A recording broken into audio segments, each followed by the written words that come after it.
Welcome back, everybody, to the Intellistory Masters Season X. As we're here to finish up the day, as we've got Group B nearing completion. We only have 2 matches left, and the first one coming up here, as we can see on screen with the bracket, is going to be Lilbow versus Red, a European clash that could go either way, and after that we are going to have an innovation game towards the end. Which player is innovation going to go up? That's what we're here to decide. It's more than a European clash. It's France against the Netherlands. Oh, look, that's worked out so well with both of you being here. It's like the Roddy Show match with Todd through 2 other players. It's my boy. Actually, last season we were talking a lot about France doing well and Netherlands being pretty good as well. We started talking about a France versus Netherlands match, but this season, to be honest, Germany has been the country overshadowing both countries. But now, with this match, we're really about to find out why France is so much better than the Netherlands. Let's play it that way, okay? Why is the Netherlands why is Red gonna win? Well, I mean, no, all jokes aside, I think Red has been doing very well. And I think, we really have a lot of good players in Holland right now. Red is, of course, by far and away the most well-known Zerg, but Jona is also a very strong Zerg. There's been a couple of Dutch competitions. It's not as legit as the Underdogs tournament that you guys have, but the guys from the DSCL, they're really putting in some work. So, Red plays against guys like Harstem and Utermal frequently, and it does really help. It creates a lot of national competition that really pushes these guys further. Do you think, Roddy, if we had $100,000 each, or maybe more than that, let's go crazy. Let's say $1 million each. I put $1 million into the UK scene, and we pumped out the UK scene. That it would build up something like what France and the Netherlands has, because that's something obviously that the UK would miss, and a lot of other countries in Europe do too. No, absolutely, that would help a lot. It would give a lot of motivation. Our dear friend the Muslim could finally win a tournament again. That would be great. That would be great if the Muslim could win a tournament, but we know who's really going to win the tournament. It's going to be the Queen's #1 soldier, Bling. Her finest creation, Bling. Finest creation. So let's talk about the match at hand then. So let's talk a little bit about Red. So Red, we talked a bit earlier when he played. He's made this kind of resurgence in his career again. It's been many times he's done this, and he's now coming up on stage in a very important match, and it's a really winnable match. This is definitely a very winnable match for him. I mean, he has won at least twice now over the course of, 6-7 weeks against maybe the smaller version of Lilbow, but then he's a little taller in real life. Petit Drogo, maybe not as well known yet, but if you can beat Petit Drogo twice, then obviously you know what you're doing in this matchup. Red is still pretty vocal about ZvP. He still says he's not a fan. He still says he can only win if Protoss messes up, but I really think he's selling himself short there. He's obviously doing something right. Otherwise, you don't 4-0 Petit Drogo in 2 best-of-3s. Yeah, I'm trying to. I mean, the biggest difference between Petit Drogo and then looking at Lilbow now, Todd, is from what you guys have told me over the last couple of days, is Lilbow has that little spice of aggression that he throws in compared to Petit Drogo, right? Yeah, they both like to go for timings, but I feel like they used to play super similarly with the exact same build, like textbook same build. Sentries, third base, Twilight, +2 and Blink. Whereas now, they've been opening differently from one another quite a bit more, and I feel like Lilbow, he has a few more builds up his sleeve that he hasn't particularly revealed too much.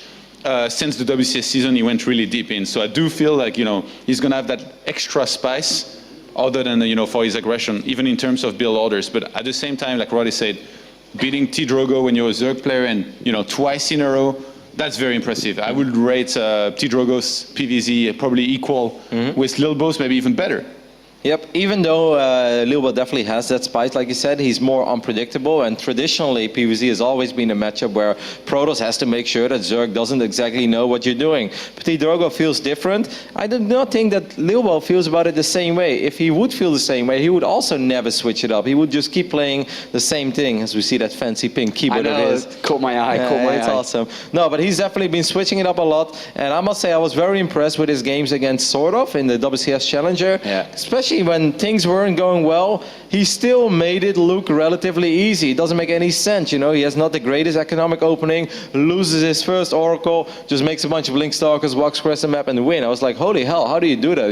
I feel like I have to do everything right, and then I'm still struggling in the matchup, and he's just making it look easy. So Lilbow is definitely feeling pretty confident, and he is looking good in this matchup as well. If I was to take a stab at what's going through Rhett's mind right now, it's probably like what Protoss chooses coming my way, or something like that, as Rhett and most other non-Protoss players like to think. But what would be going through Lilbow's mind right now, Todd? If you were to take a stab, you mean we're all starting to learn a little bit more about him. Is he looking at this like, okay, this is an easy win for me?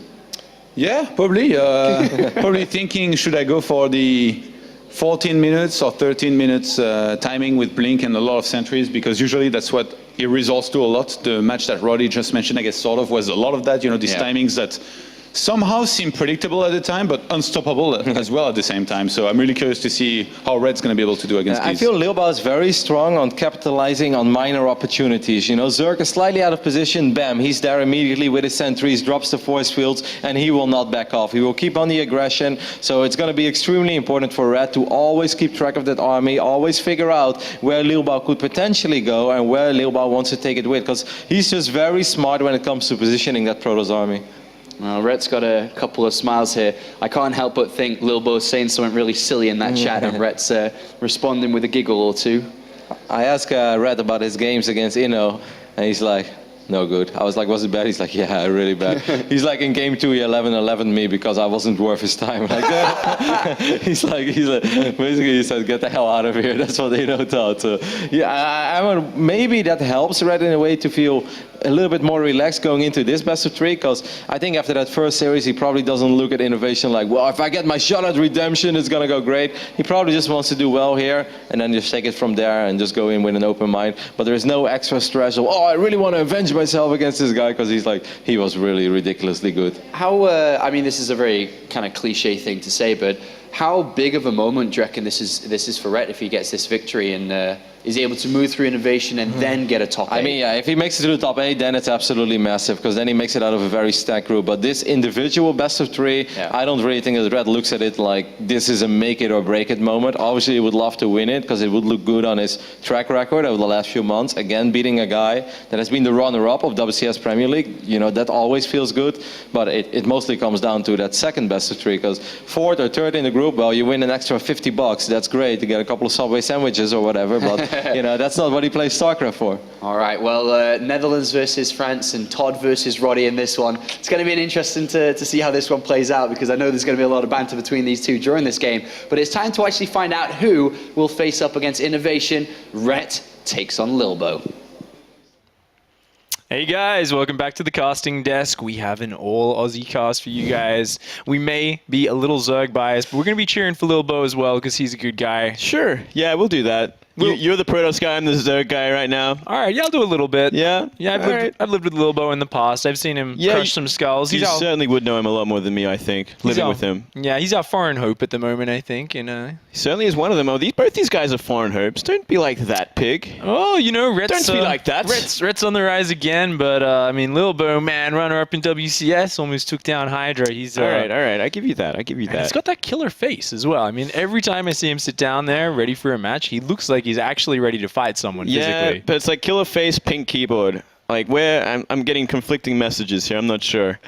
I don't know, man. I think it's just that, gotta show your style, gotta show your flair, right? Maybe the pink keyboard has the best mechanics on it.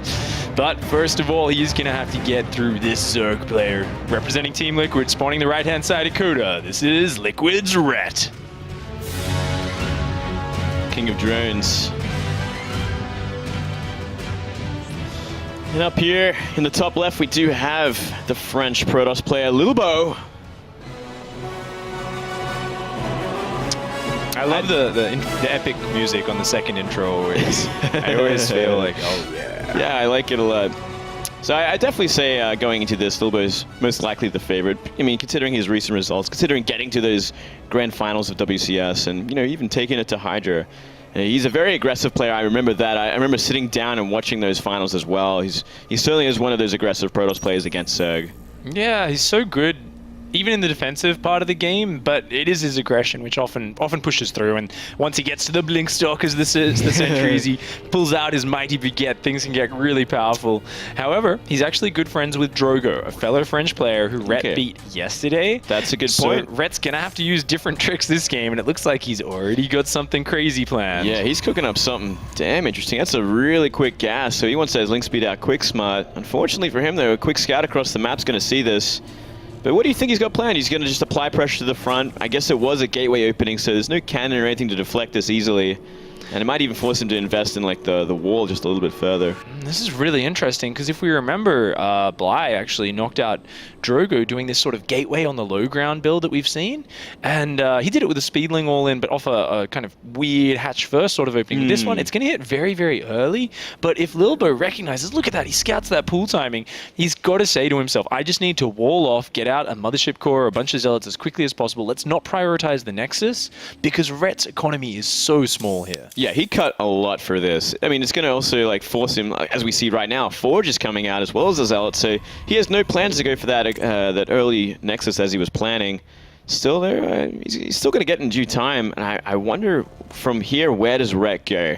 Really, looks like there's limited options. Like, it's like, okay, I got Sixlings out, I got scouted, speed will be on the way, but I really just have to step back, start droning again, and just go into that natural. Going to apply some passive pressure there. It does delay the Nexus a lot, and having Ling speed does carry over throughout the game, giving map control. One of the things you've always got to ask yourself in this situation is what are the subtle advantages? What are the sort of advantages that you don't see directly in economy? And one of it is information. Rhett should be able to control the information and deny Lilbow's scouting, but... You'd think so. As we say that, we look at the natural and that probe, just got a quick look at it. Tooling's going to be chasing it from here, but he's kind of seen everything he has to see. He's like, okay, the investment isn't gone too much further here. I can pull back. Probably going to lose that probe, but that's all it needed to do. Really smart play from Lilbow, realizing now, you know what, if you put that hatchery down after this kind of 11 gas, 11 pool sort of build, like, there's no way you can be hitting me with a really fast Baneling all in. I don't need to just kind of build a double wall or anything crazy, adding his Cybercore now and so on. And Rhett really has to just sit back, macro up, and take that little bit of an economic deficit that he's going to be going with. Yeah, and one also a little bonus thing that probe saw was the fact that Ling speed did finish, so Rhett didn't cancel it, go into attack, go into just saving money and just going into an economic game from there. He actually committed to the Ling speed despite it being essentially completely shut down at this point.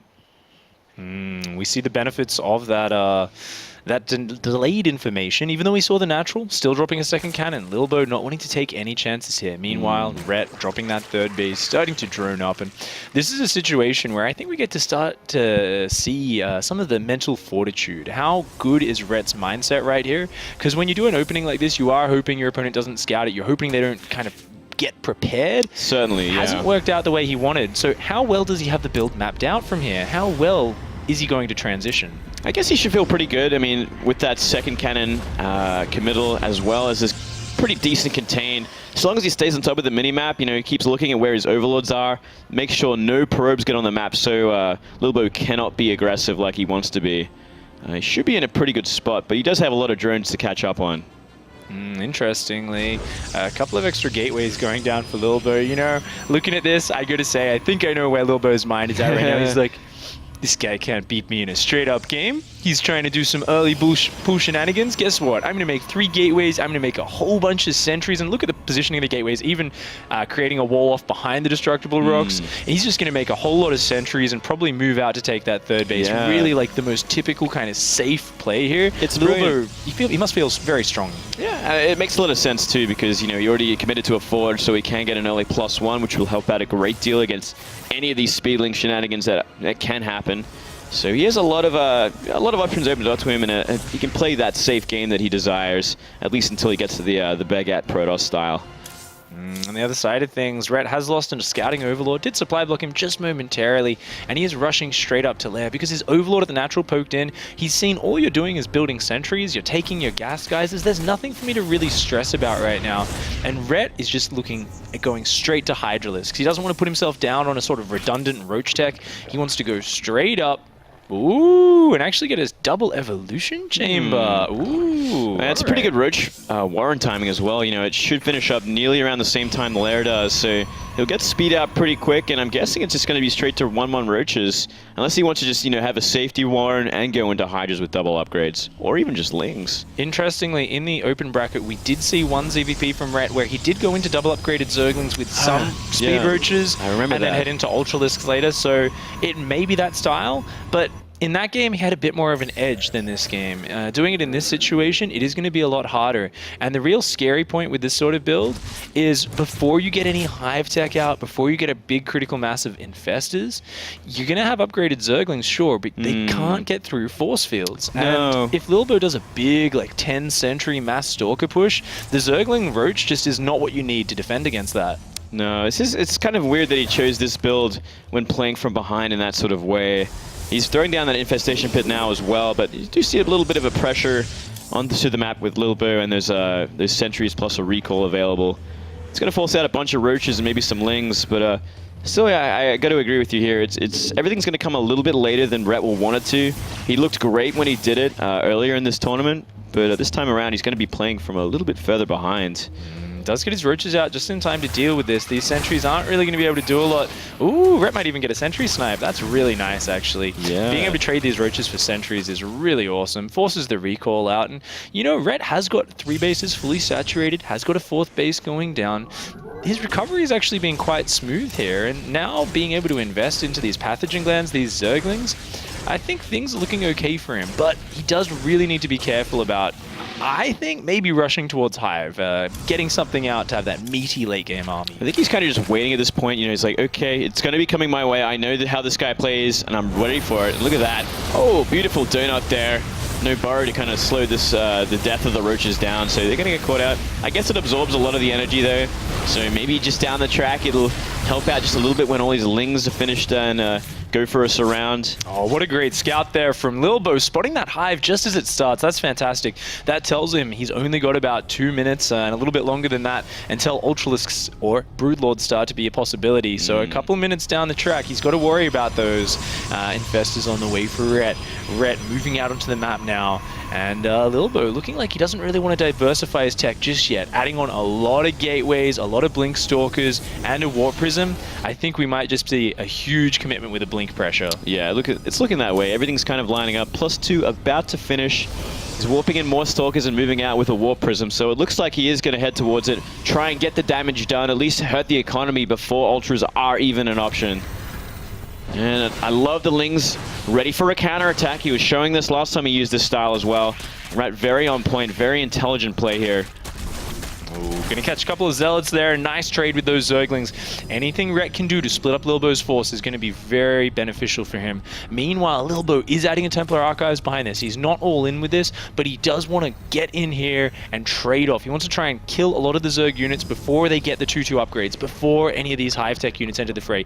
Rhett, realizing this, he's adding Spine Crawlers here. Oh, coming forward with his Infestors. He lands a sick fungal there. Sick fungal, but really good force field. So, actually a really nice third fungal as well. If he can get all those sentries. And he does. He gets them all. Every single sentry has gone down except for, it looks like 2, but they don't have energy for force fields. Actually, there's a few more, but they're all empty on force fields. That panic force field just used every bit of energy up. If he moves forward from here, I gotta say, I think he might just lose everything. Yeah, this army's starting to look kind of pitiful from Lilbow. He's warping in more and more High Templar for Archons, but that could help. Oh, I mean, that'll be great against the Zerglings. Oh, and actually, Roaches are coming out for Rhett now, but he's going to need a lot of them against this army. This is a pretty scary ball. These Spine Crawlers, though, what an anchor. They're really providing the anchor. Yeah, so much damage here. They aren't 2-2 just yet. Maybe he's going to wait to fight before then. I mean, if he fights right now, Zealot's going to be 2-shotting. There's going to be a lot of damage that shouldn't be happening to these Zerg units, and it looks like Rhett will wait for it. I think that's a smart decision. I don't think he can engage here. These Zerglings are just washing up against the rock of these Archons. The Zealots are making mincemeat out of this army. Rhett throwing another fungal growth, but it's just too early. He can't fight this army. His 2-2 isn't done yet. Seconds before 2-2 finishes, he loses his entire army. He's still trying to catch up. 20 more Roaches on the way, and 2-2 still nearly finished. Just a little too early, a little impatient there. I guess he was getting a little too intimidated by the constant warp-ins from the Warp Prism. Getting a little too worried to just get a little too big. You know, the Roaches deal with this army really well. Even without the attack upgrades, in big enough numbers, they can deal with Zealot Archon. But now he's lost so many units. He's actually down in supply against this Protoss ball, down in upgrades, at least for the Roaches anyway. Yeah. And this Protoss army is going to kill the third base. A couple of force fields here, just making the Zerg army filter in. Drones coming in with it. The drones aren't going to do anything against Zealot Archon. No, not up a ramp like this especially. No, nothing is going to really help there. And from here, Lilbow's army just gets bigger and bigger. No real damage happened to it except to the sentries after those initial fungals. Another big fight happens. So many Archons going to do serious work on these Roaches. GG. Oh, wow. What a decisive timing there. Once those sentries went down, I just thought there's no chance of this working. I think it really came down to Rhett choosing to fight when he did. You know, he should have waited just a little while longer. I think, I don't know if giving up a base is worth it. If he was rushing towards Ultras, it could have been a good idea, but where he was at was nothing but Ling Roach, and he was using these spines to help out, but the timings just didn't line up to when he wanted to fight. There was that sort of moment there, wasn't there, where the compositions got just a little bit caught out for Rhett. But hopefully he can pull it together, show us a really good match too, of course. If he does lose here, he will be knocked out. Is he going to be able to bring it back, guys? Stay with us to find out just after this short break. Welcome back to the Intel Extreme Masters Season 10. We are live from Cologne. We are, mate. We made it. Aussies are in Cologne. We made it to Germany. We're taking over the world, We're taking over ESL right now. We couldn't do it as players, but we'll do it as the dudes that talk about the games. Yeah. Let's do that. Maybe one day soon we could even level up, lose a bit of our passion, start casting other games as well. We could try that. Yeah. Might not be a bad idea, man. We'll see what happens. I don't know. Maybe not just yet. If we fail at StarCraft casting like we did at StarCraft Pro Gaming, there's always another option out there. But let's not get too carried away, Pig. We do have a match on our hands, Rhett versus Lilbow. Luckily, we're watching this match. I mean, these guys are kind of in their prime right now. They're in their focus. These are playing very interesting games. Unfortunate for Rhett losing that first game. It's taking a little bit of a chance in aggression early on, going for that very quick Ling speed and not finding really any use for it. And yet transitioning reasonably well from there. I still feel like he was a step behind the whole way, and that's why he ended up in that very awkward position where he committed to a fight that was going to get his face crushed. I think definitely, Drogo and Lilbow talking, and I think Lilbow knowing the style really helped him out there. Was able to make that on-the-fly adjustment. Is he going to be able to anticipate what's happening this game, though? First of all, he's going to have to take out this guy. Spawning in the top right-hand side of Cactus Valley. This is Liquid Red. He's got to win 2 games in a row to stay in this tournament. Pressure is on. Down here in the bottom right, the Protoss taking game number 1. He is the French player, Lilbow.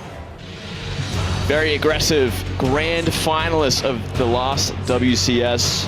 And if the smack talk in the lobby before that first game was anything to go by, he's a little Bonaparte, and he says he's gonna conquer the Netherlands and enjoy riding around the Netherlands on a bike and speaking French to everyone. That is cute. I like that. It's some very unique smack talk. Yeah. Why not? Bring back the history. All right. So Cactus Valley, how do you feel about this map, Cactus. Glade? I feel like it's a little bit tricky for Zerg in some positions. Like there's a few choke points. Do you think it's okay though? I do see it a lot in the top leagues. Like a lot of players seem to not veto it.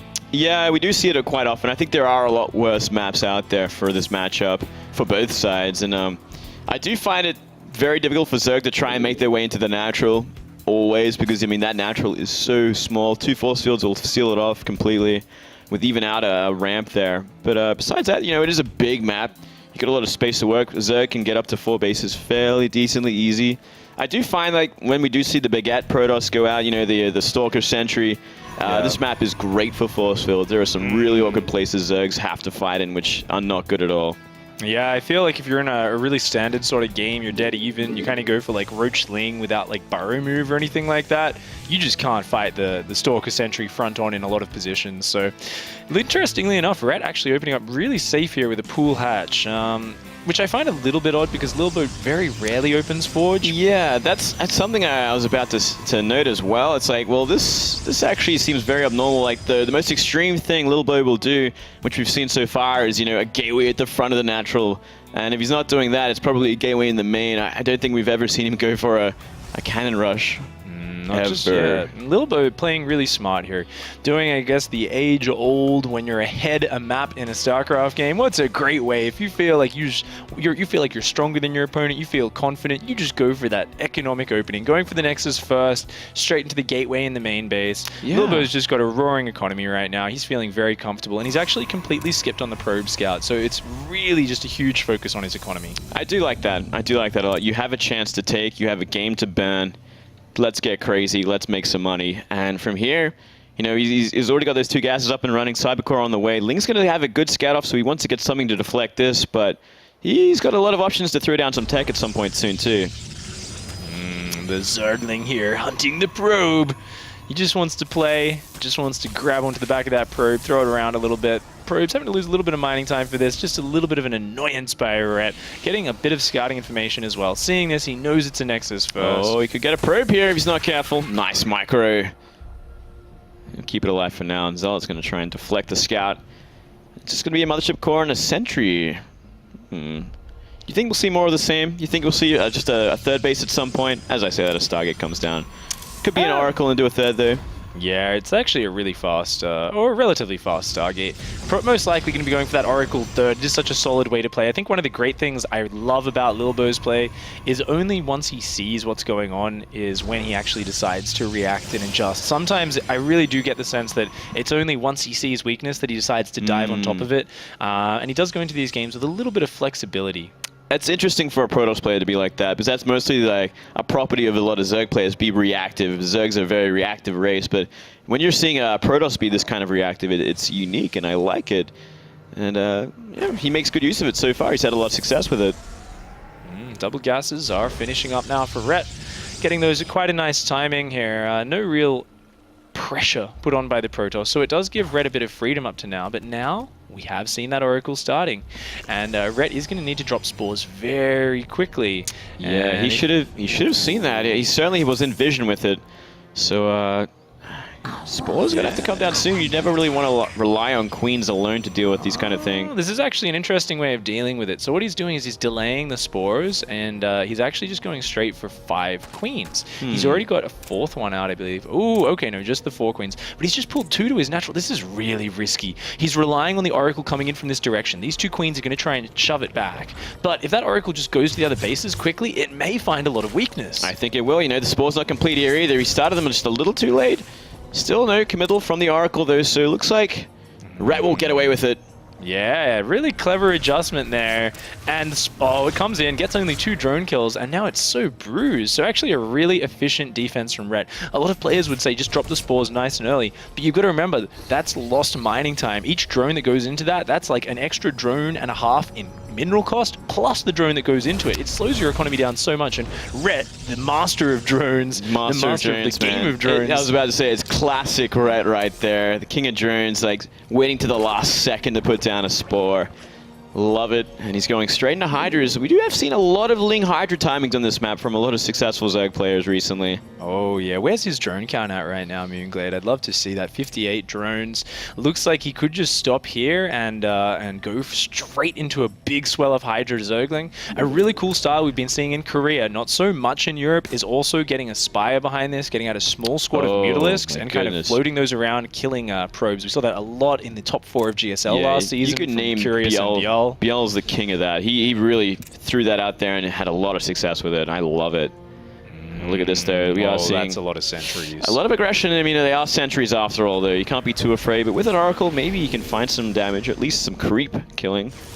This is really powerful. Just pressure to kind of maybe even force field a few Hydras. Oh, don't lose those queens, Rhett. Oh, nice little box of force fields. Those sentries are going to pick up a couple of queens free. That's the on point, Hydras just kind of bouncing around behind the force fields. And Lilbow says, yeah, all right, you got Hydras out. Let's go home. Nice pickup. Oh, I do like that. 2 queens now remain, so he's going to be without a queen on 1 base for some time, damaging that production at a very important time for Rhett. You know, he is making nothing but Hydras right now, and we'll go into Lings behind that when those injects pop. So he is looking for that timing, but he slowed it down nicely. I like it. This has been slowed down a lot here. Rhett's pushing across the map with these Hydras. There doesn't seem to be much plan besides Hydraling off 3 base saturation right now. No 4th base, no tech behind this. It is all about this big swell of Hydra Zergling right now and what Rhett can make happen with it. This is so irritating for him because he wants to surprise Lilbow if he can. But look at this. There's these white triangles of Protoss vision just chilling on top of these Hydralisks, and it just means Lilbow is always going to be so prepared for whatever is coming his direction. Yeah, and from here, he's just doing nothing but massing units. He's making more gateways behind it, warping in, sitting at a choke point. That is so hard for Hydras or any sort of Zerg unit to get in unless they're Ultralisks or Broodlords, and they aren't on the map. Oh, such patient play from Lilbow. I love this Phoenix over here on the right-hand side. He says, you know what? I figured out what you're about, Rhett. You want to kill me, and you want to kill me fast. I just am going to keep making units. I am going to defend him. Oh, actually moving out. Quite ballsy. Rhett's now pushing around the left-hand side flank with the other half of his army. Oh, another hallucinated Phoenix. Oh, look at this. Just fantastic scouting from Lilbow. Yeah. So well prepared. He is no stranger to this kind of aggression, so he's going to try and cut out half the army, destroy it, then come back for the rest. I do like it, but if he gets put out of position too far and these Hydraling on the right side come into the natural, it's going to be a bad fight for him. Oh, it looks like Rhett's army is actually swinging around to come through the north side of this choke point. He's actually forcing Lilbow to come into his Hydras. No. Oh, the blink on top of the Hydras. There's enough Stalkers to kill them very quickly, but he's losing a lot of Stalkers in the trade. This is a pretty good fight for Rhett so far. It's not bad at all. You know, he's force fielding out a lot of the Hydras up north there. As he run out of force field, he's actually letting some of them in. He's got to be careful here. Another really good blink on the right-hand side. That time only losing 1 or 2 Stalkers and shutting down that big ball of Hydras. Suddenly the supply is looking so much closer. There's just so many Stalkers here. The Hydras are drifting in so slowly. They're so immobile. They're so slow. Oh, there was just never that many Zerglings to support as well. There was never the really mobile part of the army. And Lilbow is being so decisive hopping on top of this. Yeah, the army just got cut up so much, you know, going from all sides like that. And Lilbow with the fantastic hallucination scouting is jumping on each side, and GG just like that. Lilbow takes a 2-0 victory. Oh, a simple, clean, crisp win there. That, I mean, you can see it there. He's just like, no sweat. I knew exactly what I wanted to do those games. I picked up on how my opponent was playing, and he really just reacted perfectly to those aggressive strategies. Absolutely brilliant play. You know, that scouting, the hallucination scouting was just, it really won him the game, as he knew exactly where he was getting flanked from and how he could jump on top of it with Blink Stalkers. Great read early on as well, and from there, you know, just shutting down that build. Hard map to play on, hard map to be aggressive on with any race, really, with those choke points. Yeah, there was that moment where it was looking so close for Rhett, and maybe if there was just a few more Zerglings flooding in at the right moment, there could have been, you know, the blink on one half, and then a few more Lings and Hydras come in, and suddenly it turns around on the Protoss player, as we've seen happen so much in the past. It was close, you know, a lot of Stalkers went down when he blinked forwards like that. If there wasn't like another Hydra force from the top side, if they weren't completely zoned out, or if, you know, Hydras from the left side came in a little bit further in, there were opportunities there, but just getting caught out just a little too much and losing too much too early. Yeah, it's one of those things where you always want to push in at the moment, I think, in the metagame against Protoss, right? Like, you feel this sort of pressure to do that. But I think Lilbow is just like, almost could see into Rhett's mind, and he's like, well, I can tell what you're doing from these strategies. I was probably already thinking from how you played yesterday in the open bracket. This is the way you're going to try and play against my race. So I think he just played very carefully, very calmly, and it's not very often you can do that in a tournament where you can kind of just see into your opponent's mind and say, I'm just going to play super safe. Hey, I mean, it helps when you have a revelation on most of the army coming your way as well. That actually puts so much pressure on the Zerg player, on Rhett, like to actually make a move. It's like, well, you know what I'm doing. You see my army. I have to make something happen sooner because you're just going to be sitting there preparing from now onwards. Yeah, exactly. It's just such a hard position. A really powerful game there from Lilbow, of course, taking that very, very decisively. Not sure if they're actually ready for the interview just yet. We'll be talk a little bit more about Protoss and Zerg. You know, Lilbow is looking fantastic so far, and now he's going to go up against Innovation. Oh, man. That's going to be a scary matchup. I think he's been mentally preparing for it. Let's hear from the man himself. Sean, take it away. Thank you very much, Aussies. Hope you enjoyed casting together. I'm now joined by my dear friend Todd, and of course Lilbow. Congratulations on your victory. Thank you. I know it's not over yet. You've still got a big game to go ahead of you, so we'll talk about that in a minute. But let's talk a little bit about your day so far. We haven't had you up here. So you started off pretty decent. You know, obviously the first map earlier on against Fantasy. How did you think that series went down in your own mind? Well, the early game was just very weird. I expected to see a Reaper expand, but when I saw the Hellions, I knew he will do a push later on, and the Blink wouldn't be useful, so I just decided to go GT, and the GT just worked very well, so from there I was a bit ahead, and I could just end the game later. Did you feel that Fantasy was a strong opponent for you, or did you feel that series you could have taken him down? No, I feel like I don't know him enough. He did some pretty weird builds, weird openers, and I just lose to it very often, and I rarely lose in the late game. So if I knew him a bit better, I think I would have won the best of 3. Okay, Todd, do you want to talk a little bit about Rat here then? Yeah, it seems like you really like those big pushes with a lot of stalkers and sentries, and like I see a lot of Protoses try it, but a lot of them fail. Whereas you, almost every single time I see you do it, you seem to win pretty much every time. What's the difference between when you do it and other Protoses do it? I think a bit better macro. Take your 6 gas a bit later, because if you take it like directly when your third pops, it will be just you will just have way too much gas. So because of it, I think I have like 5 more stalkers in general, and just macro. If your opponent is doing a lot of links, you have to make sure no one link is hitting your stalkers. Just a bit better macro and a way better micro, I think. Okay, you came off from I guess, very strong performance in WCS with ending up being the runner-up into a lot more tournaments where you didn't do nearly as well. The MSI Masters Gaming Arena, you failed to qualify in the last match. You lost to Harstem, then now more recently at the Aces, you had also a harder time. And then T-Drogo, another French Protoss, ended up taking second. What do you attribute, I guess, your results being a little bit lackluster in that regard to? Koreans. Good answer. Good answer. Yeah. You lost to Harstem though. PvP. Like a true friend. Quick answer to everything. Nothing much to say. Let's look at this next match. I obviously don't want to talk too much about it, but it's surely just a difficult match, right? That's the number one thing you got to look at it as. Yeah. So is it winnable though for you? You think you can take this guy down? Yeah, sure. I know you're very confident in that. You said you're very confident in these matches. Are you worried a little bit about the power of innovation? Because everyone knows that innovation is definitely one of the best Terran players in the world, and you've played against a fair share of Terran players, but you haven't played against that level before. I think I prefer to play innovation than fantasy. And if I'm able to play my very best, I should be able to win, I think. You know weaknesses in Innovation's armor? You know how to beat this guy? He's just normal Terran with a bit more units. Just a few more units than most people. How does this matchup compare to when you played Rain last time? Well, Rain is PvP and is full luck, so... Like when I played Rain, I was like, yeah, okay, it's PvP, let's be lucky and win. Like I could play Rain or Arium, it would be the same. So final question then. This is a bit of a crazy question. Do you look on the bigger picture? I mean, you look at your WCS rank often. Do you look at this? Do you follow your League Lag rating and see how high you're going compared to other people? Do you do these things? Yes. Yeah, I watch a League Lag quite often, actually.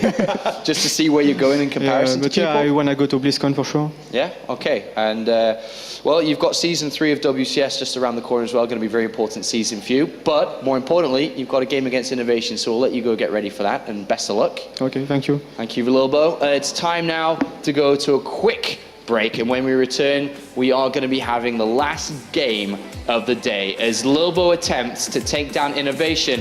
Innovation came into this as a big tournament favorite. It's going to be an interesting one. Before we go to that break, do make sure to check out plays.tv. Some of your favorite players have already played. Maybe Sue, you missed him. Go check out plays.tv, find the StarCraft 2 section, find the Intel Extreme Masters section, and we have games, highlights, and lots more. We'll be right back.